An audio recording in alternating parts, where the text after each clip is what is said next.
সৌন্দর্য চর্চায় প্রাচীনতম একটি গোপন উপাদানের আবারও চল শুরু হয়েছে। স্বাস্থ্য সচেতন অনেকেই এখন সৌন্দর্য চর্চার উপাদান হিসেবে কয়লা বেছে নিচ্ছেন। কাঠকয়লা ত্বকের জন্য ক্ষতিকারক রাসায়নিক, ময়লা ও টক্সিন বের করে নিচ্ছিদ্র ত্বক পেতে সাহায্য করে। প্রাকৃতিকভাবে ত্বকের যত্ন নিতে ও সৌন্দর্য চর্চায় আপনিও ব্যবহার করে দেখতে পারেন জাদুকরী এই উপাদান।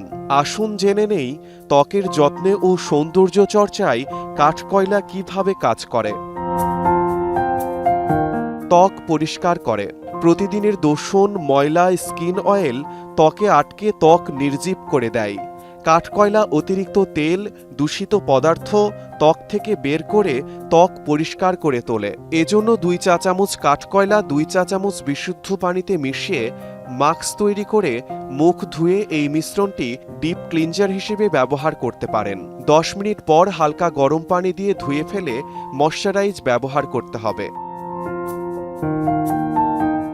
মরা চামড়া তোলে। নিয়মিত এক্সফোলিয়েট করলে মরা চামড়া উঠে ত্বক উজ্জ্বল হয়। কাঠকয়লার গঠন বিন্যাসের কারণে এক্সফোলিয়েট স্কার্ভ হিসেবে ভালো কাজ করতে পারে। 1-2 চামচ কাঠকয়লার গুঁড়া 1 চা চামচ নারিকেল তেলে মেশান। নরম ও সতেজ ত্বক পেতে 2 মিনিট ম্যাসাজ করে ধুয়ে ফেলুন।